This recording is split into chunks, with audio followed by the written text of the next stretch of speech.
From the arena to the front office, this is Scoreboard.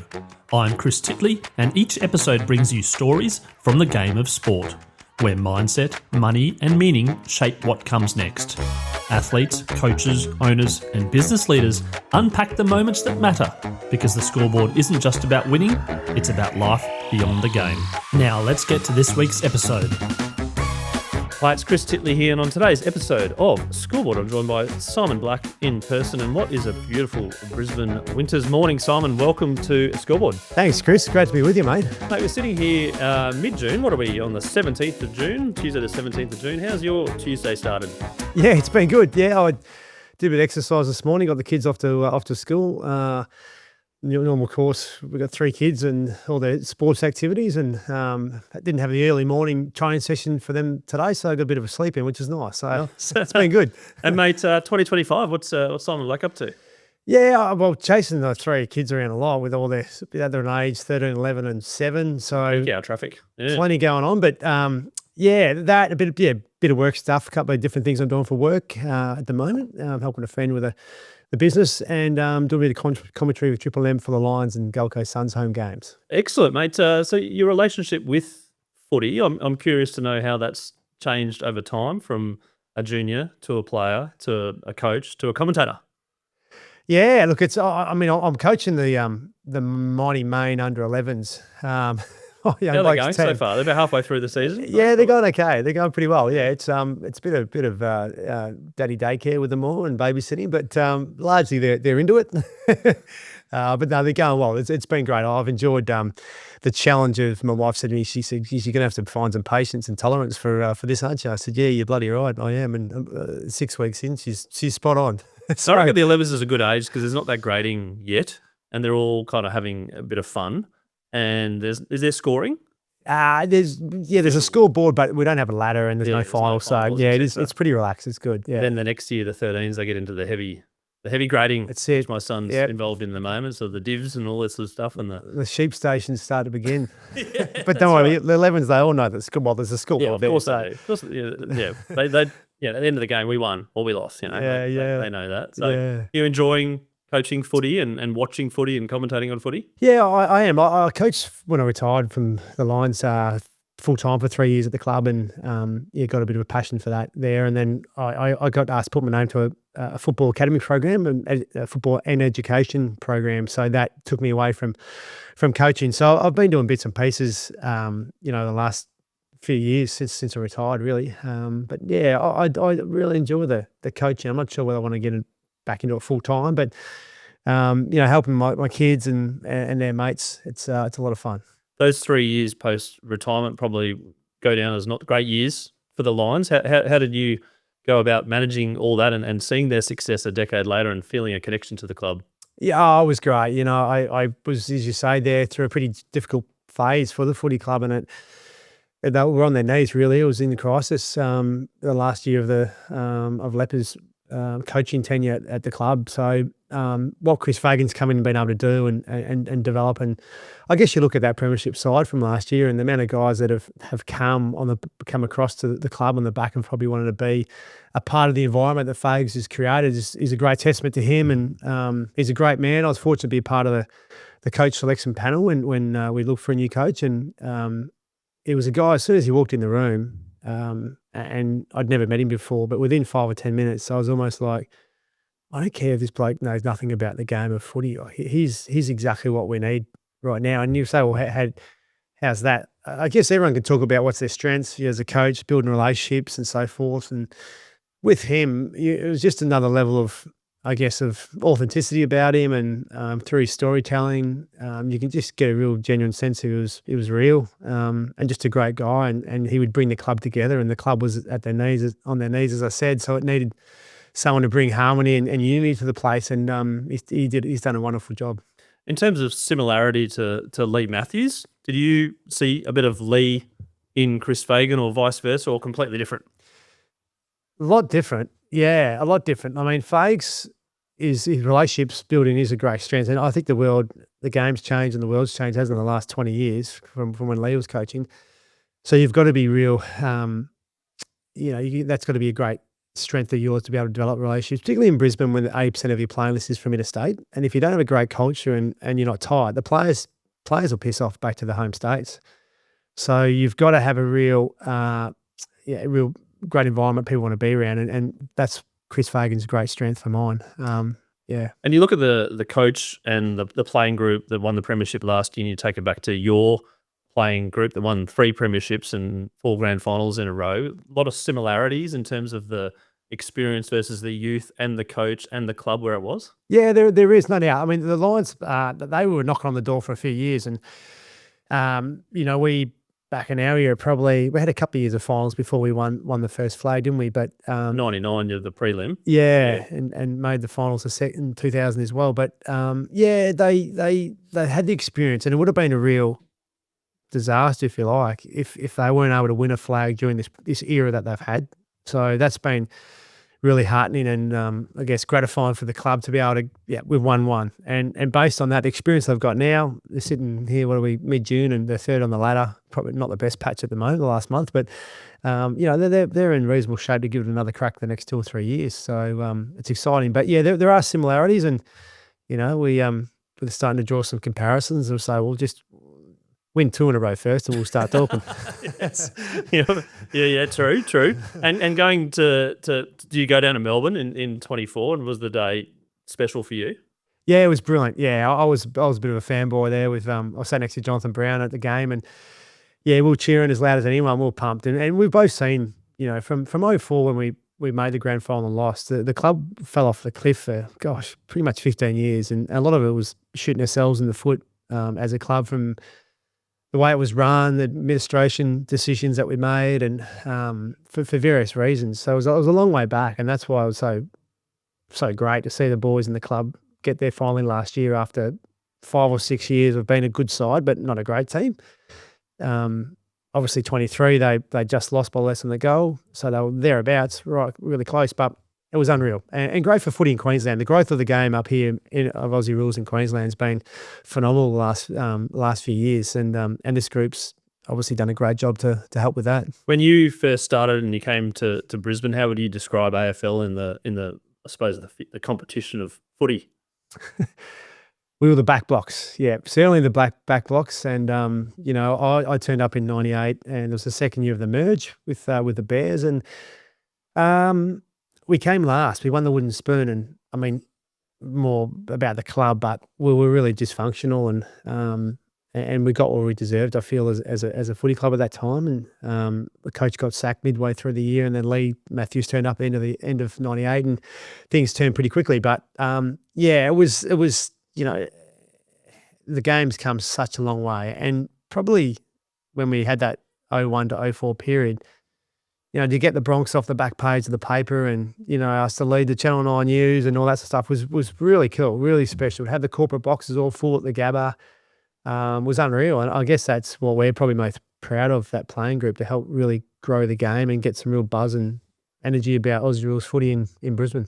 Going back to '98, you were a later draft pick and you played your first game. You remember your first game pretty clearly? Yeah, I do. Yeah, I thought I was going to get snapped in half. I was about 75 kilos and just thinking, oh, sure, I ran out there. And Bulldogs, I think it was. Yeah, it was. Yeah. It was, we got belted, but it was my first ever game actually for the Lions was in South Africa in a pre-season game in Cape Town against... The global game, AFL. Yeah, the global game. Who would have thought? That's what leagues try to do now in Vegas. Yeah, that's right. It was. Yeah, it was. The AFL had a crack at it for a few years over at in Cape Town in South Africa, but... some amazing athletes. But we went to some of these shanty towns near the airport and did these promotional sort of clinics and things, which was wonderful. But anyway, yeah, first real game was against the Bulldogs, and it was the start of a tough year. And you grew up in Mackay. No, you were born in Mackay. Born in Mount Isa. Born in Mount Isa and then went to Perth. And did you fall in love with footy when you were in Perth? Yeah, but Mum was from Fremantle and Dad was a Kiwi. And I'm not sure. Well, I do know what they were doing in Mount Isa. Dad had like a Good Elf fruit juice franchise or something up there in the late 70s, and I popped out in Mount Isa, and shortly after we moved back to WA, and I played rugby union before I played Aussie rules, being Dad being a Kiwi, but my mates at school got their teeth, their nails into me to come play Aussie rules, and fell in love with the game pretty early on as a young fella, and always aspired to play AFL footy, but always thought they were freaks on TV, big, strong, muscly blokes, super talented, that were going to be beyond anything I was ever capable of achieving. So for me, it was I was in awe, but grew and got an opportunity later down the track. When did you realise that you were good at footy? I mean, I was, as a kid, you were handy, but how good's good, I guess, when I made the 18 state side. So at a state level, you're like, okay, it's verified now that I'm in the state team, right? Yeah. At 18, is that what you said? Yeah, at 18, yeah. So not anywhere before that? Well, I did. I didn't play sport for 12 or 18 months when I was 16, 17. I had contracted Schulman's disease in my spine, which is a lifelong thing. It's where your vertebrae and your spine throughout adolescence don't form quite as they should. So it causes me, throughout my playing days, caused me a lot of grief and a lot of physio, and on the physio table a lot, and a lot of strength training things. But when I was 16, 17, when I first contracted it, it was very, very painful, and I just couldn't play sport for 18 months. And being a hyper energetic kid, it was, and pretty frustrated, and some mates were making the 16s state team, and I thought my footy opportunity had sort of passed. And so when I got healthy, when I was just shy of 18, I had a window of just really trying to lock in, and my goal was to make the 18 state team, and I hired a sprint coach, and then I started going to the gym and really tried to train like I'd never trained before, I guess. And lucky to make the state team, and had a reasonable carnival, the national carnival, and then my name started getting bandied around to be a draft prospect. But before that wasn't the case. What was the drive to make that team? Was it verification that you loved footy and wanted to play at the highest level? Or was it just like a little internal teenage challenge to go, actually, I'll just prove these people wrong? Yeah, probably a bit of both, I reckon, Chris. I mean, I was always super competitive as a kid. I did a little middle distance running throughout my teenage years. And I read a little bit about that. Was it 800 or? Yeah, 8 and 15s I used to run, yeah. And that works well with AFL players, right? Yeah, brilliant for footy, isn't it? Yeah, ideal for footy. So that was a great foundation that I just enjoyed doing it. But so I forgot the question. About the drive to make the 18 team, under 18 team. You've come back from injury. You're like, okay, I want to make this team because of? Yeah, I was just driven. When I sat on the sidelines for the 12 or 18 months, I guess it burned something inside me that I wanted to, I was missing out, for one, seeing my friends play the game I loved, and two, I just had seen them make state teams, and again, I was missing out. And so I just loved the fun of footy. And so when I got healthy, I was just really super driven to make that state team and give myself a crack at. I didn't want to be 50 and have regrets I hadn't tried hard enough. And it was a burning thing inside me that drove that part of me. The idea of becoming a professional AFL player, was it ingrained into you at a young age, or around that sort of 15, 16, 17, 18 going, I want to be that person on TV?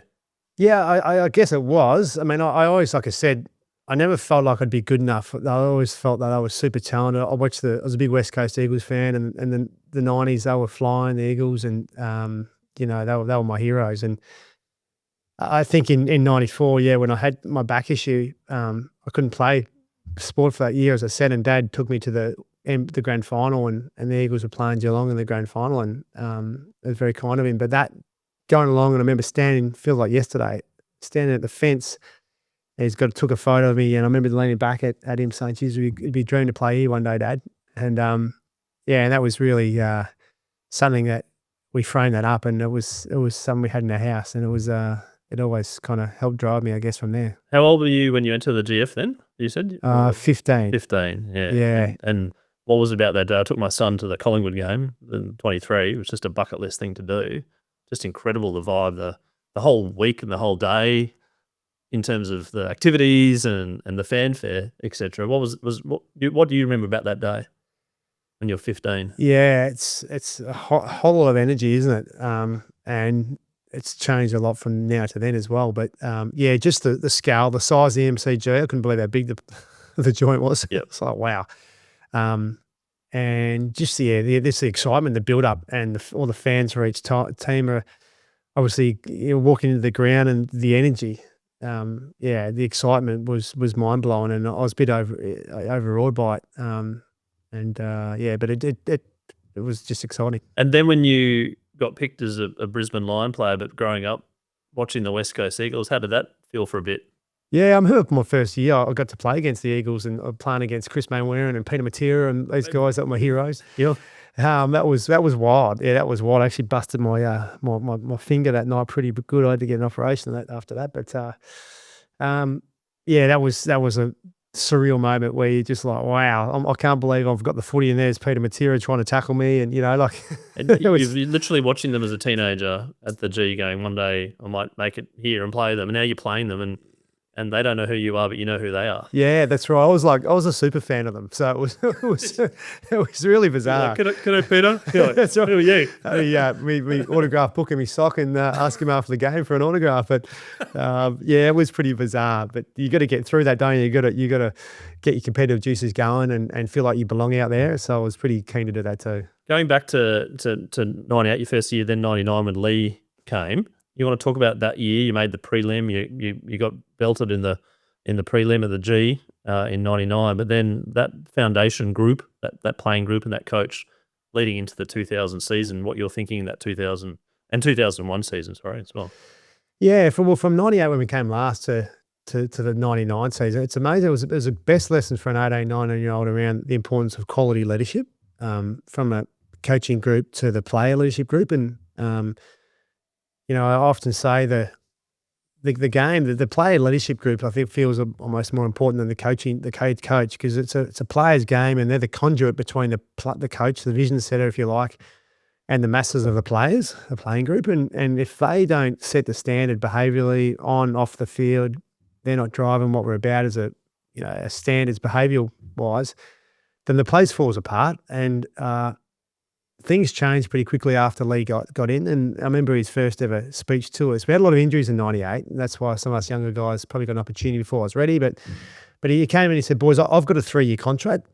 We were in the auditorium. There's lots of blokes been in crutches after operations and things, and he said, "I've got a 3-year contract. I reckon I'll be here in 3 years, but I'm not sure how many of you guys will be here." But he said, "Make no mistake, I'll judge you from what I see going forward.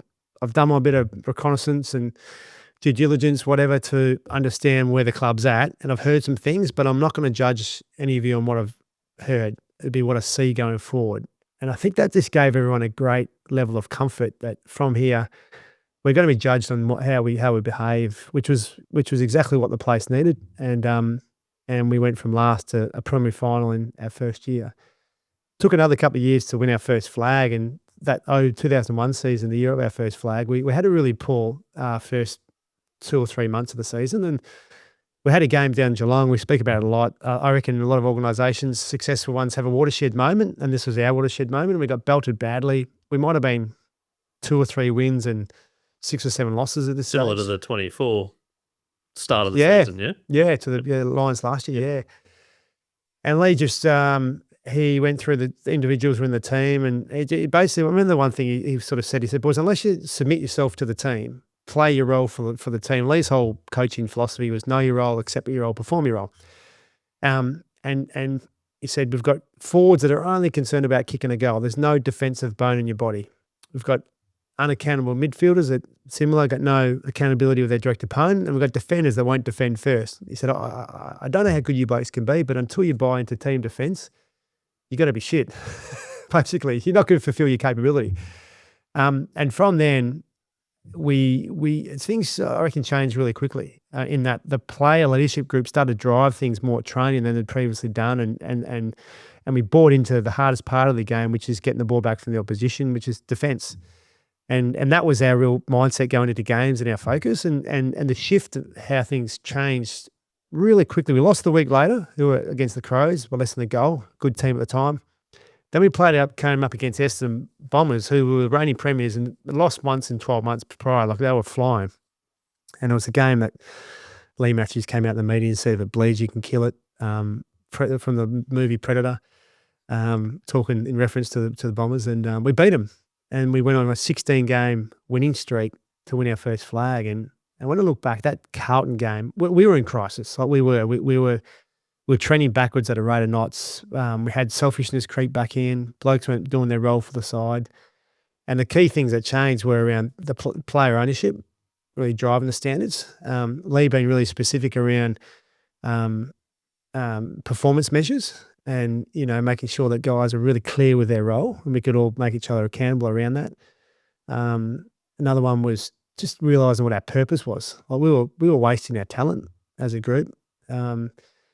And just being really strong about what we stood for, our values, our behaviours, matching up with our values as a group and things. And then that was amazing how I reckon things can shift quickly if you get full buy-in from everyone. And that was a great example for us, how momentum changed probably within a fortnight. You talked about the connection to values then. Where does the goal, per se, of saying winning the premiership come into the conversation when you're at your low? Do you even think about it, or is it about next week and just connecting with your values, your role in the team, and then just going for Saturday and hoping for the best? It is. I mean, literally, it's that old footy cliche, isn't it? Week by week. But when you're down there, when you're struggling, I mean, the premiership guy, it's that far away. You're just trying to get. No one would talk about it. You're like, that's just a distant. We just need to get next week back up on track again. Yeah? Totally. I mean, they talk about small wins, don't they? Talk about going from, if you like, being completely uncompetitive to somewhat competitive to winning. And that journey might take several years. And I guess Chris Fagan, again, is a great example of that. When he took over eight years ago at the club, we were completely uncompetitive. And then he got through small wins and acknowledging small wins. Boys, we didn't lose by 80, we lost by 60. Well done. 1% thing, 1% every day sort of thing. Exactly. Progress forward, not backwards, right? Yeah. Yep, all that. So September chat is not in the equation early on in the season, maybe in pre-season about getting to September. Then you start losing a few, it just goes out the window. Well, it's about like Lee's talk about the building blocks, like a pyramid. So boys, 22 games of the season. It's 23 these days, I think it is. But you need 12 wins to make the 8. You need 16 wins to make top 4. And we'd do a check-in every month. He was great at that. We'd do a check-in where we're sitting on the ladder. Yeah, bang, we're here. But you gloss over for literally a minute or two. We know where we're at. Well, most blokes are going to look on their apps where we're sitting on the ladder. Yeah. Didn't have apps back then. But, so yeah, you've got to be very present. And that's the boring nature, I guess, of sport. And you can only control what you're doing this weekend and worry about that, get that right. Yeah, and the feedback that you got when in those moments when you were down, there's probably everyone's giving their opinion. You're getting opinions left, right, and centre. But back to you and yourself, what could you do, and how did you go with that feedback in terms of learning and improving your game? Yeah, for me, I learned, and I guess this is part reflection as well a little bit. But during my coaching days, I was fortunate to have a couple of points of contact with the All Blacks, great rugby union New Zealand side, and they talk about the critical few. And I love this concept that there's basically the keys to what you do well when you play well. What are the critical 2 or 3 things that you do, the core of what you do when you play well, and knowing them and understanding them and visualizing yourself doing them. And it's really powerful. I used to get really nervous before games and night before not sleep well. And I guess I learned through failure the importance of understanding what I did well when I played well. And there were 3 controllable things for me. And I visualized myself doing those 3 things and almost allowed me to compartmentalize it and park it and then get a good night's sleep. And 17 of our 22 games were night games. So there was a long wait throughout the day. And throughout the day, I'd visualize myself doing these 2 or 3 things. And the All Blacks talk about, it's almost like the 80-20 rule where those 3 things make up 80% of your game. So if you nail those 3 things, it's going a long way to you performing well. You might not win, but you're going to give yourself the best chance of winning by nailing those. When you put your head on the pillow at night, if you've got those things right, then you're a fair chance of doing a really good performance. So I think that's a great thing for athletes or people in life to understand what their real keys to their success are and the importance of visualizing that done really well. It was great for me and it helped me with my nerves pre-game, and I think it's a powerful tool for everyone to be able to use. We had Dale Morris on the podcast recently. He was talking about visualization, that he would get out to the games about 2 hours earlier and walk the ground, feel the ground, even though it was marble was inside or something like that. And he was saying that he would just go through exactly with the crowd and visualize everything. He was like an intense visualizer. When you visualize, what were you visualizing? Were you visualizing what you were going to do during the game, the crowd, the moments, the things that you were like training about? What was the visualization for Simon Black? Yeah, I guess the better player I became, the more opposition attention I'd get. And so, we played in an era, there was a lot of taggers, a lot of blokes that were trying to just play on a opposition player and shut you down. So, through the middle of the ground. And so, so for me, if I had a tagger playing on me, it was around playing as an on-baller midfielder. I had to be really aggressive with him at the right time. And I was literally trying to put the heel of my palm through his chest to get some separation off him. So when the ball hits Ruck's hands, I've got some bit of space off him. So that was one. If we did it too early, he'd be back all over me before it was time to move. And so that was my first one. That was controllable to a point. And then second one was just when it leaves the ruck's hands, just keep moving in a confined area. Just keep moving. I might not get it first off the ruckman, but I'll be there to lay a tackle or get a handball receive. But just I'm hard to play against if you keep moving. So that was my second one. And then the third one was, I guess, use your strength of my longer running, get out and go and challenge my opponent with my longer running, be the first to react and leave the area. So that were three things that I'd visualise, and they were controllable things. And they were things that at halftime, if I wasn't having a great game, I'd go back to visualising myself on how am I going those things. It wasn't, how I dropped the ball and I kicked the ball onto my foot or how I watched the ball into my hands. You've done the work. I've done the years of practicing that. It was three things that I could control, and they were key. And in terms of a perfectionist, did you feel like you came off most games happy with your performance, or were you always like a little bit down on yourself? Yeah, it's probably more the what could I have done, or more that way of thinking probably. But I learned you got to be your own best mate at times too, don't you? Especially in professional sport where it's it's a tough environment, and some years you're lucky to play in a really strong side and everyone makes you better, and some years you're in pretty ordinary teams, and it's you got to celebrate the little small wins along the way and be your own best friend, because I think efforts, if you're trying and you're supporting your teammates around you, but you don't get the chocolates, you've still got to celebrate. Still got to enjoy the experience. Yeah, I was looking at some research about your win-loss tally. Do you know your win-loss tally? Oh, it would have been good the first 5 years, but after that would have been horrendous. So do you reckon it's close to 50-50, or you reckon you're still ahead on the wins? Oh, I reckon I've more losses than wins, have I? No. More wins? Yeah. Okay. Yeah, you're about, I think it's like 65%. Oh, really? Okay. Yeah, 65% with 35%. Okay. It was something like 200 and something. No. How many games did you play? 3. 322. Yeah, it was like 140 something losses and maybe 170 something wins. All right, just snuck in On the positive side of the ledger. I think, and Jared Lyons also said that you either win or you learn. Did you take that sort of philosophy as well into life? The losses were the ones where you really picked yourself up and went, okay, we can learn from that? Yeah, it's amazing how we learn more through our failures. Couldn't agree more.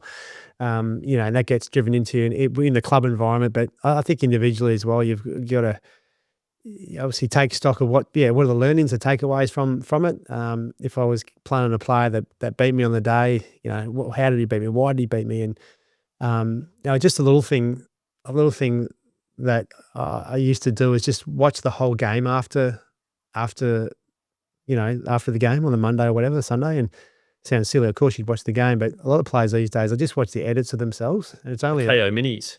Or even just themselves. Of themselves. Oh, not the team. The edits are cut in such a way that it's just their, wow. Yeah. So I just made that as a discipline, because it's more about like, why didn't I get the ball in that situation, or what could I have done in that situation? That was my little learning that I wanted to make sure that I did. But anyway, that was just a little thing. Yeah. And then you got to 01, you won the premiership, the ultimate dream of a player, the MCG, winning the flag. And then you talk about learning from your losses, but you guys backed it up in 02, backed it up in 03 for what's your finest performance that people continue to talk about you about in 03.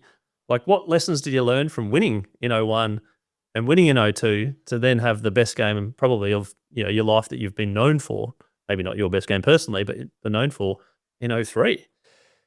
Well, I got my best lesson from my mum in my second year, actually, in '99 from at the Lions. My second year in '99 was about trying to become a regular senior player in the team, and I played a handful of games in my first year. But halfway through my second year, I was playing regular senior games, and I was thought I was going pretty well. And anyway, there was this weekend, and I had my schoolmates over from Perth. There was a handful of them, and Mum was in town as well. And we went out for dinner this night, and we were going to the restaurant, and we'd been together for probably 36 hours to that point, and I can't remember my behaviour exactly in that 36 hours, but we got out of the car, and we started walking to the restaurant, and I was with my mates, and 50 minutes from the car, I looked back, and Mum's bent over by the car, and I'm like, oh, what's wrong with Mum? I walked back and see her, and as I walked back, I got closer, and I could see she was bent over, she had tears coming down her face.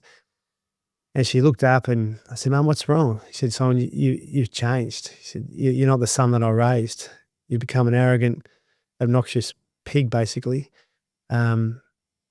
You've changed. And it was the best 30 seconds lesson I've ever got in my life.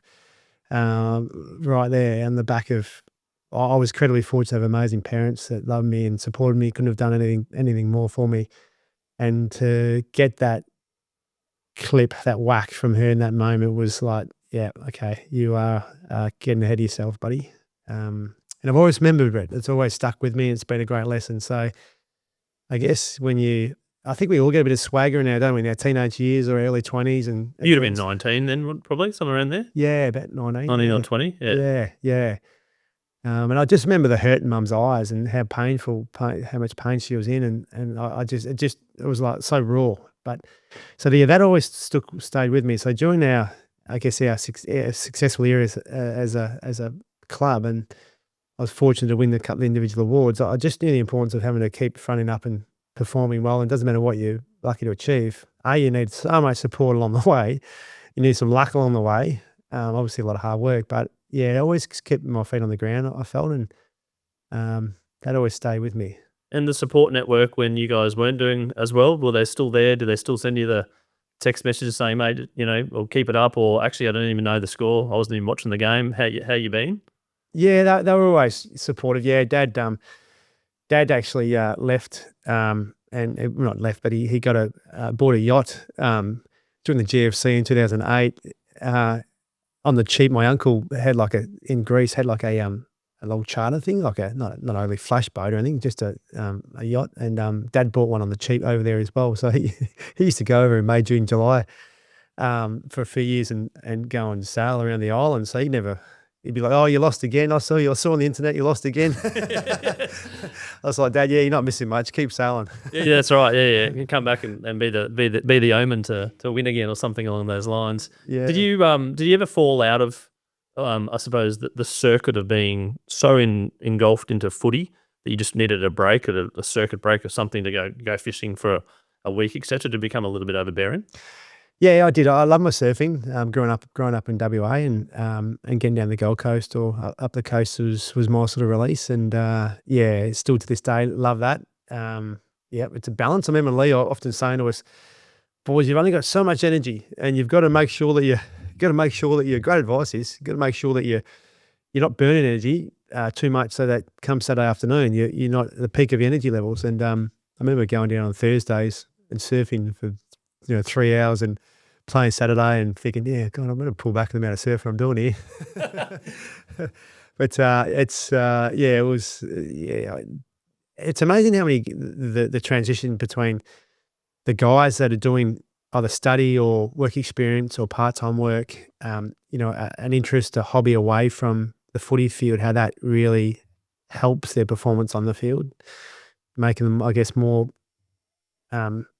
well-rounded people, and it's not just because you think about it, if they have a long-term injury and footy's all they're doing, then that's taken away. It can really rock their identity. So that's a really big one. I know clubs have really helped, make that a focus the last decade or so. When you were playing footy, was there anything else on the agenda, the back of your mind, going, what if I do my ACL, what if I do my Achilles or something, and it's curtains? I was probably aware of it, but I didn't really think about it a whole lot. Just in the zone. Yeah, So it's just play probably as just- long as possible and Yeah, have as much fun as possible. pretty much. Yeah. Yeah. And then from getting towards the tail end of your career, thinking, okay, this might not last forever. What was the thinking there? Yeah, I had a passion for coaching, as I said, and that so I took the easy, soft option really. I stayed at the club that I played at and coached. So that was the I guess, I know, don't get me wrong, it was a tough few years with how we went, but yeah, it's challenging for footballers. We're so privileged to be able to do what we've wanted to do since little kids. We're so fortunate, and but it is. That's why it's important to be able to make sure whilst you're playing, you're doing something outside of the game to better yourself and to understand that there's a lot more to the world than just football or professional sport. So yeah, I was always conscious of that. Always quite inquisitive and interested in things, and did a array of different things. And I'm probably still doing that now, to be honest. But yeah, I was conscious of not just playing football and being on the Nintendo Switch. Yeah, right. And you're on the Switch a bit? No, I'm not. I'm not a game. I wouldn't know how to play it, to be honest. Yeah. How do you reckon you would have gone with the Instagram generation? Gosh. You're either a hero or you're a dud, aren't you? It's, you would have had a fair few followers back in the day, I reckon, in 01, 02 if they were around, 03. Yeah, I do feel for the athletes in that modern. Yeah, I do, because it's vicious. You're either, I guess it relates to something, again, Leigh Matthews used to say to us, I said, boys, you're never as good as they say you are, and you're never as bad. And it probably relates a little bit to social media in the modern age, doesn't it? Where you're pumped up if you have a great game and you win, or if you lose, yeah, you can cop it. So I do feel for this generation. And when you copped it, did you read it, listen to it, watch it, etc.? Like, did you listen to the noise? Not really, Chris. I mean, to be honest, I was playing footy in Queensland. It is the back blocks of the AFL, so there's not a lot of scrutiny. The back end of my playing days when we weren't a great side, that was a challenge, and that we copped a bit as a club. But yeah, the players down in Melbourne, the southern states, they cop it regularly. That would be a challenge. You hear guys not watching TV or the footy shows or picking up a newspaper just to not make that a distraction and infiltrate your head in a negative way. So yeah, I'm glad I played footy up here and could go about life and not having to be in your face all the time. Was there any criticism along the way which stuck with you and you're like, I'll prove you wrong? Were you a bit of a revenge type person? Not that I can really remember. You could have just copped it on the chin and went, okay, yeah, it was a bad game. Yeah, I think I played a pretty ordinary game, but I'll show you next week. Yeah, pretty much. I guess for us, when we look back, the premiership era that we had, there was a lot of guys around a similar 2 or 3, 4 year age group, and a lot of them retired after 04, 05, 06.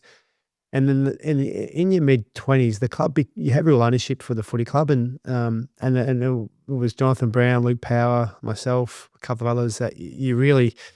So I enjoyed that, trying to we come right down the bottom towards the bottom of the ladder, trying to work our way back up again. And history says we weren't really able to achieve that to a great extent, but for various reasons. But I took a lot of pride in trying to help the next generation of young midfielders coming through and trying to help mentor them somewhat throughout that era. And I'm proud of that too. The connection that you've had with those teammates through that era, still to this day, you try and catch up when you can?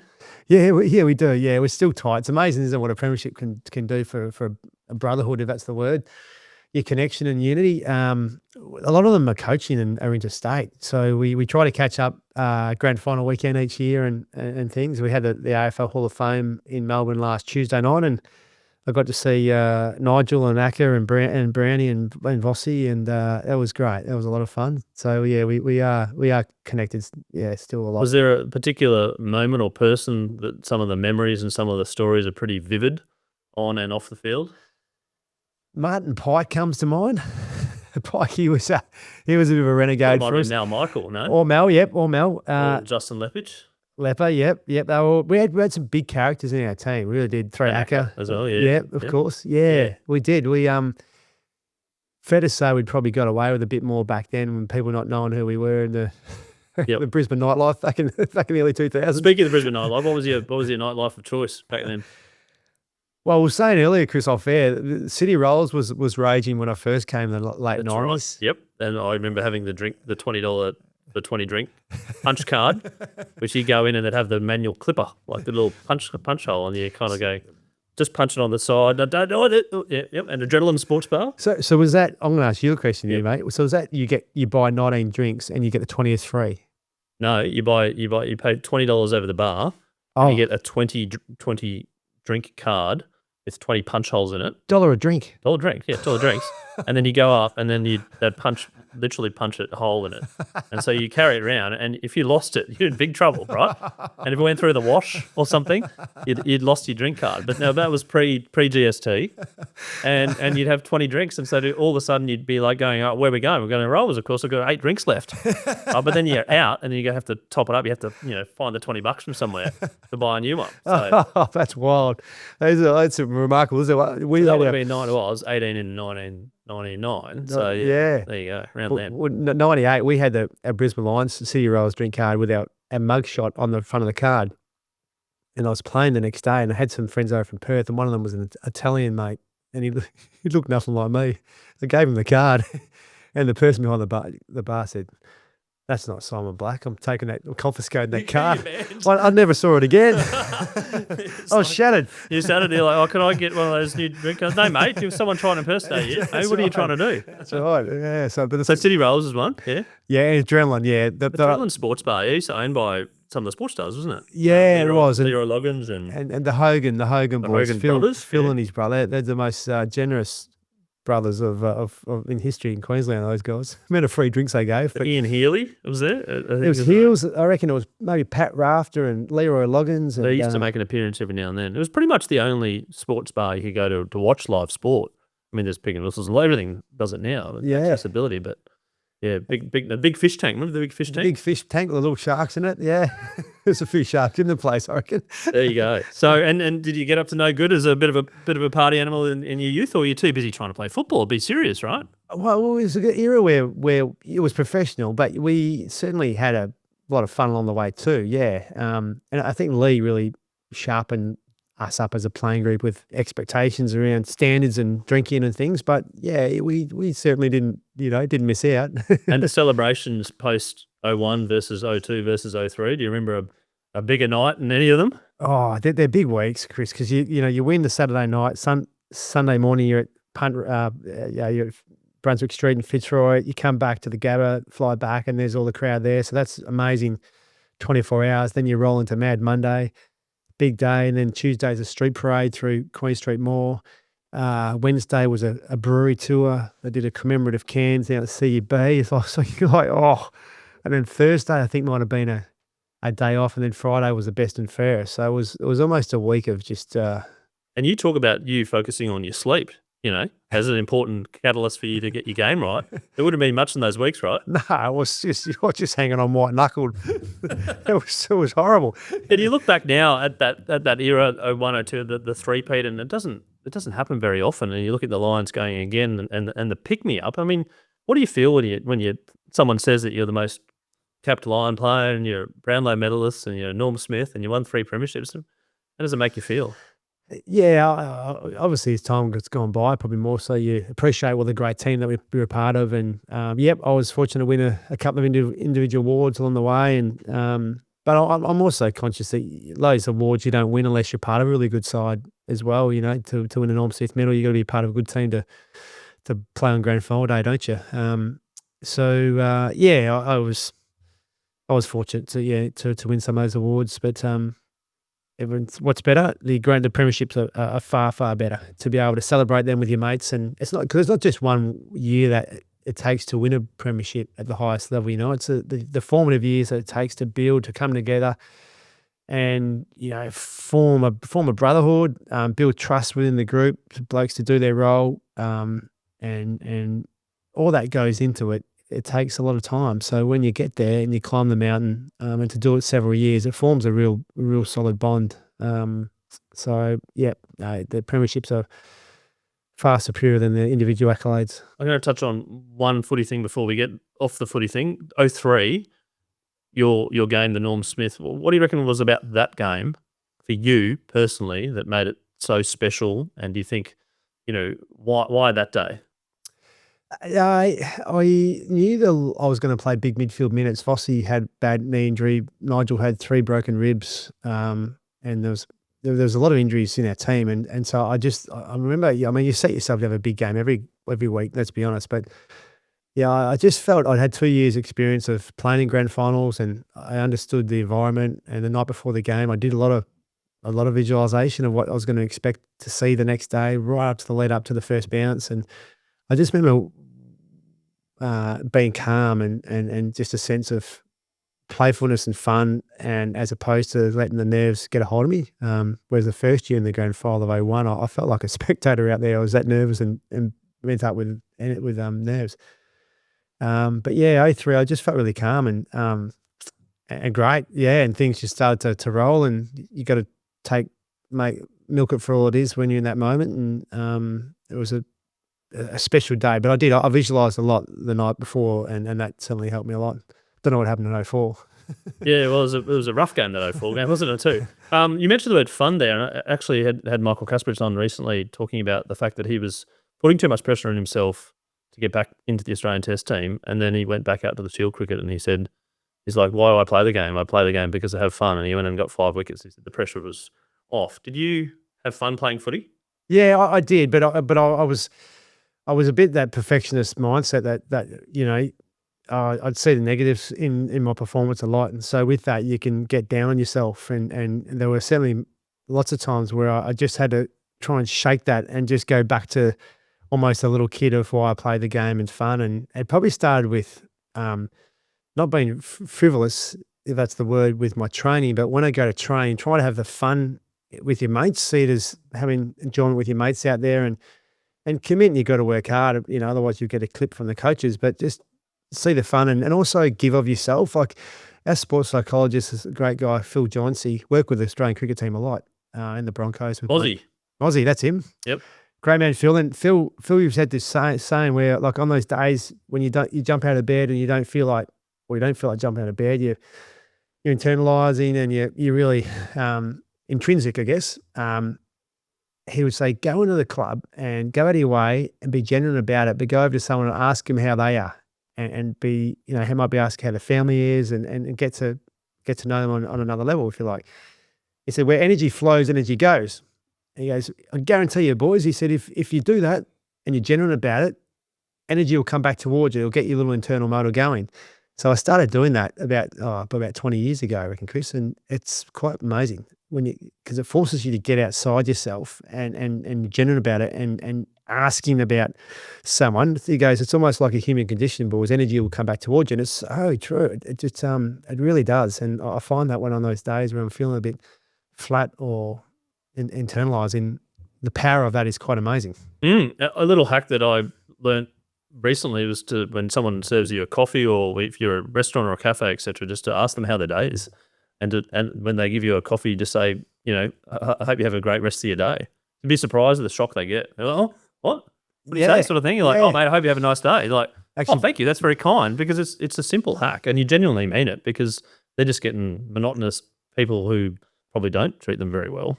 And then it breaks the circuit. It's pretty easy life hack. It is, isn't it? And it is, in a selfish way, it comes back to you, and you feel good about yourself too. And I found that with that. And if you do it for 2 or 3 minutes, and it's amazing how it gets yourself going, and you find energy within yourself. So there's a little hack for you. And now you're coaching the 11s, going back, they're having fun, but they know the scoreboard, the win, loss, etc. How do you go about giving some of that back to say, just keep having fun? Are you having fun and getting that feedback loop?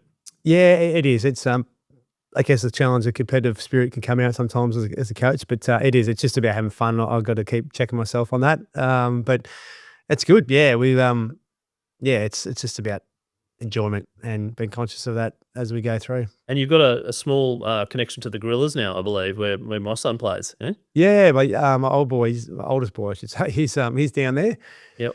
This year, and having fun. He's loving it. Yeah, he is. He's really enjoying it. Yeah, they've got a great little team, and really good coaching group, and it's got a great field with that club. So yeah, it's been fantastic. Mate, while we're on sport, a question I ask my guests is their all-time favourite sporting moment, and it can include yourself, but I'd rather not. I'd rather have a bucket, like an event which is very clear to you. We might have already covered it, but your favourite all-time sporting moment?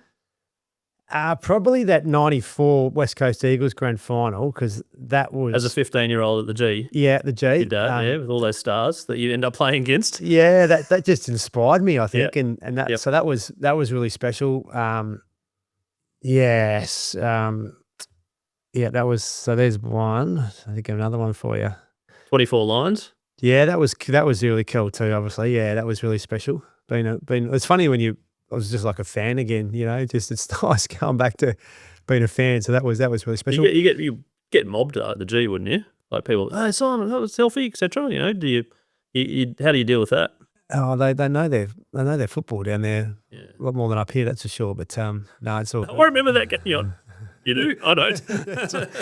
yeah, they know their footy, but yeah, no, I'd love to go to the US Masters golf one day. Oh, that's the bucket list. That was my next question. You preempted it. Yeah, sorry. Masters. Yeah. No. How good was Rory this year? Yeah, amazing. Incredible. Yeah, amazing. So, I'm not a massive golfer, but I've been watching the Masters like a lot of us since I was a young kid. My dad was a golfer and things, and just I've got a friend that's been there.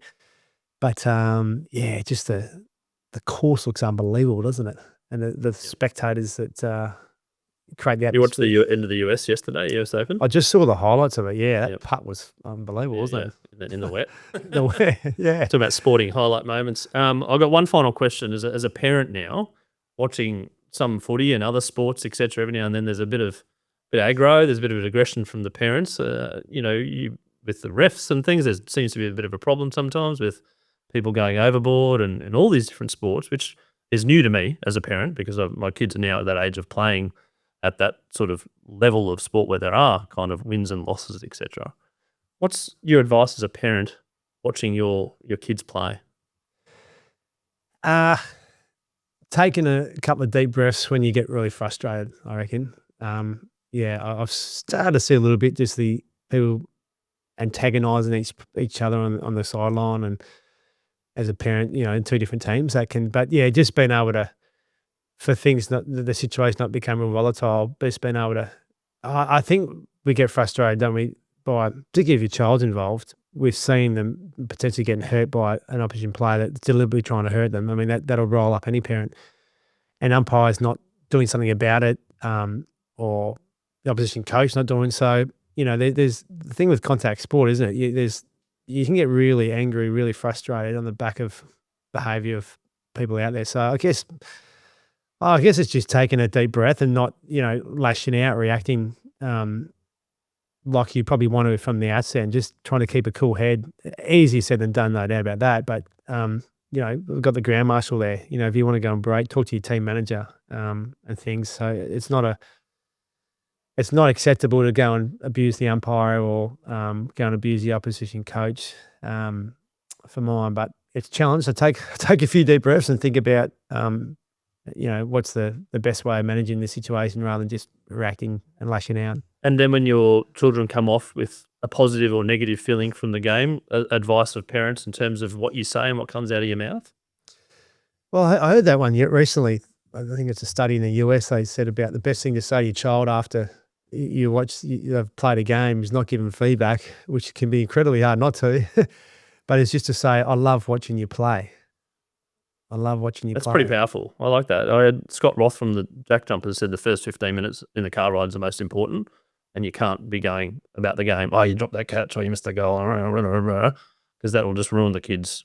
He said like some sort of science about the first 15 minutes as well. Yeah, that's right. And so just repeat what you said? I love watching you play. And just as simple as that, and why it's powerful is, I guess, a lot of kids are trying to process the game themselves in their own mind, and it's just a real simple little bit of positive reinforcement. And I think back I was so lucky. My dad pretty much said that to me.